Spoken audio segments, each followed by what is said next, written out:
Avec la guerre en Ukraine, le marché du gaz et de l'électricité s'annonce tendu pour l'hiver prochain. Le gouvernement doit dévoiler d'ici la rentrée un plan de sobriété énergétique. Alors voici un exemple de centre commercial qui a déjà mis en place des pratiques vertueuses. C'est à Orléans. Alexandre Guin et Loane Martin. Pendant votre shopping, une climatisation à plein régime, des escalators toujours en marche pour vous accueillir et un éclairage puissant même la nuit. Cette image peu écologique colle à la peau des centres commerciaux. Il fait vraiment très froid dans certains magasins quand même. C'est peut-être pas nécessaire de mettre la clim, surtout aussi frais. Enfin, je pense qu'il y a moyen de mettre une température un peu plus haute. Pour éviter la pénurie d'énergie cet hiver, le gouvernement appelle les centres commerciaux à réduire leur consommation.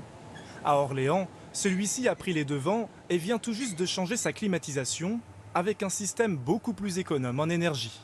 Vous avez une sorte de grand ventilateur que vous voyez ici sur le côté qui propulse de l'air au travers d'un filtre dans lequel on fait passer de l'eau. Et donc en fait ce filtre dans lequel passe de l'eau vient refroidir l'air qui est capté à l'extérieur et qui ensuite est poussé dans la galerie marchande. L'installation offre des températures plus modérées qu'une climatisation traditionnelle et la facture devrait baisser de 30% en moyenne sur l'année. Vous avez en vert la consommation du système précédent. Vous voyez des pics lors des pics de chaleur. Et puis vous avez ici en rouge le nouveau système qui effectivement est beaucoup moins gourmand, beaucoup moins consommateur en kilowattheure.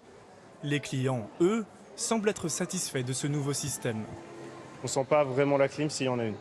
C'est la bonne température. C'est ni trop ni pas assez. C'est agréable, je suis en gilet, j'ai même bien un peu chaud, mais il fait bon. Ces bonnes pratiques pourraient-elles être appliquées dans les autres centres commerciaux? Face aux demandes de l'État, chacun cherche la bonne solution. Il y a un certain nombre d'équipements, comme les escalators, comme l'éclairage, qui peuvent dépendre en fait, de la présence de clients ou de visiteurs à ce moment-là. Et donc on peut imaginer ne les faire fonctionner, ne les mettre en route qu'au moment où il y a quelqu'un qui passe. Les centres commerciaux ont un objectif légal à atteindre d'ici 2030, une baisse de 40% de leur consommation d'énergie.